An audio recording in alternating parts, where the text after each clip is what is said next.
ನಮಸ್ಕಾರ. ಒಂದು ಅದ್ಭುತವಾದಂತಹ ಸಿನಿಮಾ ನಮ್ಮ ಕನ್ನಡದಲ್ಲಿ ಇತ್ತೀಚೆಗೆ ಬಂದಿರುವಂತಹ ಸಿನಿಮಾದಲ್ಲಿ ಇದು ತುಂಬಾ ಅದ್ಭುತವಾದ ಸಿನಿಮಾ ಅಂತ ಹೇಳ್ತೀವಿ. ತುಳು ಸಿನಿಮಾದ ತುಳು ಭಾಷೆಯಲ್ಲಿ ಈ ಸಿನಿಮಾ 75 ದಿವಸನ ಕಡೆಗಣಿಸಿ ಹಾಗೆ ಒಂದು ಒಳ್ಳೆಯ ನ್ಯಾಷನಲ್ ಅವಾರ್ಡ್ ತಗೊಂಡ ಸಿನಿಮಾ. ನನಗೆ ಕನ್ನಡಕ್ಕೆ ಒಂದು ಅವಕಾಶ ಸಿಕ್ತು. ನಾನು ಅದನ್ನ ನನಗೆ ಸಹಕಾರ ಮಾಡಿದ್ದೀನಿ. ಯಾರಾದರೂ ಬಂದು ಸಿನಿಮಾ ನೋಡಿದ್ರು ಅಂದ್ರೆ 2 ಗಂಟೆ ಪ್ರತಿ ಕ್ಷಣವೂ ರೋಮಾಂಚನ ಆಗ್ತದೆ.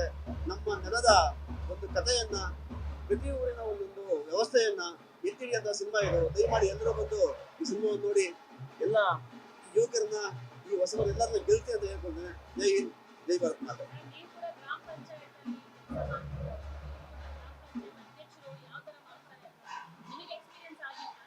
ಮೇಡಮ್, ಅದಕ್ಕೋಸ್ಕರ ನಾನು ಕನೆಕ್ಟ್ ಆಗಿದೆ ಸಿನಿಮಾ ಅಂತ ನಾನು ಲಾಸ್ಟ್ ಟೈಮ್ ಕೂಡ ಹೇಳಿದ್ದೆ.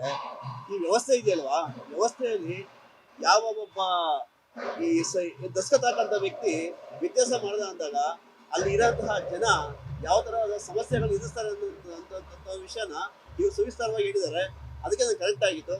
ಅದಕ್ಕೋಸ್ಕರ ಈ ಸಿನಿಮಾ ನಾನು ಕನ್ನಡ ತಗೊಂಡಿದ್ದೀನಿ.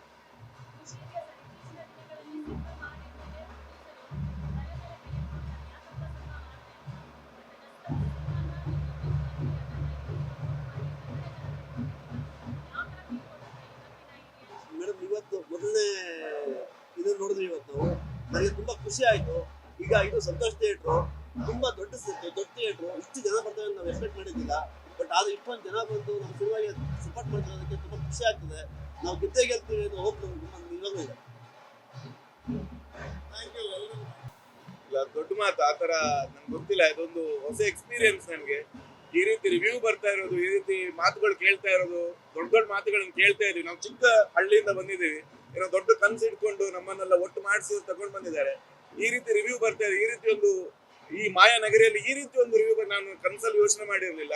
ತುಂಬಾ ಖುಷಿ ಆಗ್ತಿದೆ. ದಯವಿಟ್ಟು ಎಲ್ರು ಬಂದು ಮೂವಿ ನೋಡಿ. ಖಂಡಿತ 2 ಗಂಟೆ ನೀವು ಏನ್ ನೋಡ್ತೀರಾ, ಒಂದು ಕ್ಷಣನೂ ನಿಮ್ಗೆ ಒಂದು ಚೂರು ಬೋರ್ ಆಗೋದಿಲ್ಲ ಅಂತ ನಾವು ಇಡೀ ತಂಡದ ಪರವಾಗಿ ನಾವು ಗ್ಯಾರಂಟಿ ಕೊಡ್ತೀವಿ. ಇನ್ನು ನಮ್ದೆಲ್ಲ ಆಗಿದೆ ಕೆಲಸ, ನೀವು ನೋಡ್ಬೇಕು. ಥ್ಯಾಂಕ್ ಯು ಸೋ ಮಚ್ ಒಂದು ಆಪರ್ಚುನಿಟಿಗೆ ಅಂಡ್ ರಿಯಲಿ ಬ್ಲೆಸ್ಡ್.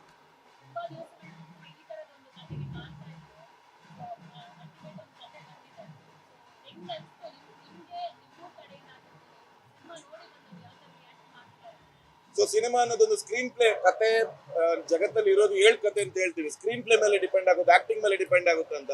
ಸೊ ಇದ್ರ ಸ್ಕ್ರೀನ್ ಪ್ಲೇ ಅಂದ್ರೆ ನಮ್ಮ ಚಿತ್ರಕಥೆ ಏನಿದೆ, ಪ್ರತಿಯೊಬ್ಬ ನೋಡುವವರನ್ನು ಒಂದು ಮಂತ್ರಮುಗ್ಧವಾಗಿ ಇರಿಸುತ್ತೆ. ಯಾಕೆಂದ್ರೆ ಒಲ್ಲೂ ಕೂಡ ಬೋರ್ ಆಗಲ್ಲ. ಒಂದೇ ಒಂದು ಪಾತ್ರ ಕೂಡ ಬೇಡ ಅಂತ ಅನ್ಸಲ್ಲ. ಪ್ರತಿಯೊಂದು ಸೀನ್ ಕೂಡ ಅವಶ್ಯಕತೆ ಇದೆ ಅಂತ ಅನ್ಸುತ್ತೆ. ಸೊ ಡಿಫ್ರೆಂಟ್ ಆಗಿ ಬಂದಿದೆ.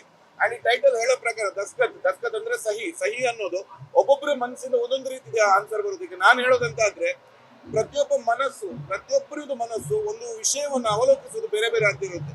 ದಸ್ಕತ್ ಹೇಗೆ ಸಹಿ, ಪ್ರತಿಯೊಬ್ಬರ ಸಹಿ ಬೇರೆ ಬೇರೆ ಇರುತ್ತೆ. ಹಾಗೇನೆ ಪ್ರತಿಯೊಬ್ಬರ ಮನಸ್ಸು ಕೂಡ, ಪ್ರತಿಯೊಬ್ಬರ ಆಲೋಚನೆ ಒಂದು ವಿಷಯದ ಬಗ್ಗೆ ಬೇರೆ ಬೇರೆ ಇರುತ್ತೆ. ಈ ದಸ್ಕತ್ ನೋಡಿದ್ರೆ ನಿಮ್ಗೆ ಅದು ಹೇಗಂತ ಅನ್ಸುತ್ತೆ. ನನ್ನ ಆಲೋಚನೆ ಇದು ಪ್ರತಿಯೊಬ್ಬರದ್ದು ಬೇರೆ ಬೇರೆ ರೀತಿಯ ದಸ್ಕತ್ ಆಲೋಚನೆ ಬರುತ್ತೆ. ಅಂಡ್ ಅದೇ ಚಿತ್ರ ತುಂಬಾ ಚೆನ್ನಾಗಿ ಮೂಡಿ ಬರ್ತಾ ಇದೆ. ಒಳ್ಳೆ ರೆಸ್ಪಾನ್ಸಸ್ ಬರ್ತಾ ಇದೆ. ಹೀಗೆ ಮುಂದುವರೆಲಿ ಅಂತ ನಾನು ಕಾಯ್ತಾ ಇದ್ದೀನಿ.